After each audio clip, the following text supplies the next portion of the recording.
Caso Galileu Galilei, né, que é bem famoso, tem alguma relação com a Inquisição? Ou uma pergunta mais direta ainda, a Inquisição assassinou Galileu Galilei? Isso.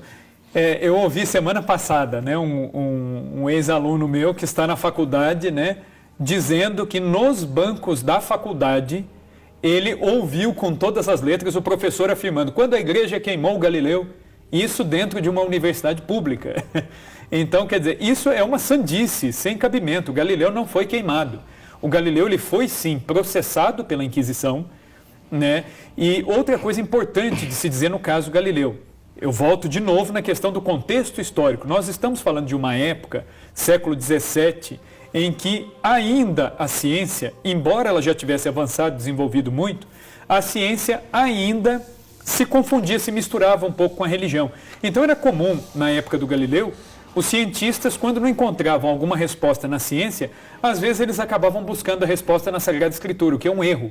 O próprio Papa João Paulo II, de novo, no grande discurso lá do perdão, no ano 2000, ele vai dizer o seguinte, que a Sagrada Escritura ela tem um conteúdo religioso. O que se deve procurar na Sagrada Escritura? Religião. É esse o objetivo da Sagrada Escritura. Assim como na ciência, o que a gente vai encontrar? Né? Nós podemos encontrar evidências remotas da presença da ação de Deus, mas nós não vamos encontrar conteúdo religioso, nós vamos encontrar conteúdo científico. São campos diferentes, são complementares, uma coisa não exclui a outra, né? Como o João Paulo II dizia na encíclica Fides et Ratio, né? A fé e a razão são as duas asas que ajudam o homem a alçar voo, né? Em direção ao transcendente. Então, quer dizer, as duas são necessárias. Não se trata de negar uma coisa ou outra. Mas havia, sim, muita confusão, né? Então, às vezes, alguns cientistas interpretavam a ciência a partir de critérios religiosos. Mas para eles, na época, para os próprios cientistas, isso não era um grande problema. E o próprio Galileu, por conta disso, se meteu a falar em assuntos teológicos. Chegou a falar algumas besteiras a respeito da virgindade de Maria, da presença real de Cristo na Eucaristia. Então, quando a Inquisição pega lá o Galileu, não é só pela teoria de Galileu, a teoria, né, da translação e da rotação da Terra, não é só por isso. É por isso também, mas é pelas questões teológicas também, nas quais ele se embrenhou sem ter conhecimento. Nas questões teológicas, o Galileu, ele negou mesmo, né? Ele reconheceu o erro dele e falou: olha, eu nego tudo que eu disse, foi falta de conhecimento, inclusive coisa que pouca gente diz, o Galileu ele era muito amigo dos padres jesuítas do Colégio Romano. Boa parte dos cálculos matemáticos, das descobertas dele, ele mandava para o padre Clávios, que é o fundador do Colégio Romano, que depois virou a Pontifícia Universidade Gregoriana. E o Galileu era tão amigo do padre Clávios que ele dizia o seguinte, né? Se a Companhia de Jesus não tivesse justificativa nenhuma para existir, pelo menos ela se justificaria por ter produzido um padre Clávios. Né?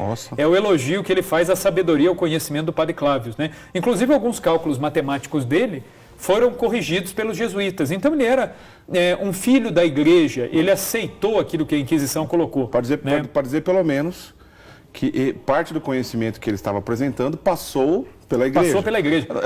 Sem dizer a influência de Copérnico, né? Sim, não. Basta a gente pensar. De onde que veio a teoria heliocêntrica? Veio do Nicolau Copérnico, que era um cônego da Catedral de Varsóvia, na Polônia. Onde que o Copérnico fez as observações dele? Da torre da catedral. Ele colocava as suas lunetas lá e fez essa série de observações. Entendeu? Então, boa parte desses cientistas ou eram da igreja, eram clérigos, ou passaram pela igreja, foram educados pela igreja. No caso do Galileu, ele era patrocinado pelo cardeal Médici. Inclusive, ele foi salvo da Inquisição, né? É interessante que ele foi processado, ele recusa as teorias dele, ele assinou a recusa, né? O tribunal inquisitorial, se a pessoa negasse esses erros, ela recebia uma pena, que poderia ser apenas canônica, uma penitência, ou poderia ser uma pena aplicada pelo braço secular. No caso do Galileu, a pena foi a reclusão, ele não deveria ensinar mais em público, mas aí ocorre algo interessante, que o cardeal Médici, de Florença, ele se apresenta à Inquisição e diz o seguinte: olha, eu garanto, o Galileu ficará sob os meus cuidados, e coloca o Galileu numa propriedade dele, num palácio, que era do cardeal Médici, e o cardeal Médici continuou patrocinando o Galileu para que ele publicasse, para que ele ensinasse em segredo a alguns discípulos, isso continuou ocorrendo. Então, se por um lado há o tribunal inquisitorial, por outro lado há também a igreja fomentando a ciência através desse mecenas que foi o cardeal Médici. E ele morreu do quê, Galileu? O Galileu ele morre de causas naturais, né? Ele morreu bem idoso, bastante velho, e ele era tão considerado e morreu devotamente, recebeu os sacramentos, se confessou antes de morrer, recebeu a extrema-unção, comungou, né? E morreu rezando para Nossa Senhora, né? Diante de uma imagem. Existe lá no Museu de Galileu em Florença, tem a imagem de Nossa Senhora que ficava no quarto de Galileu.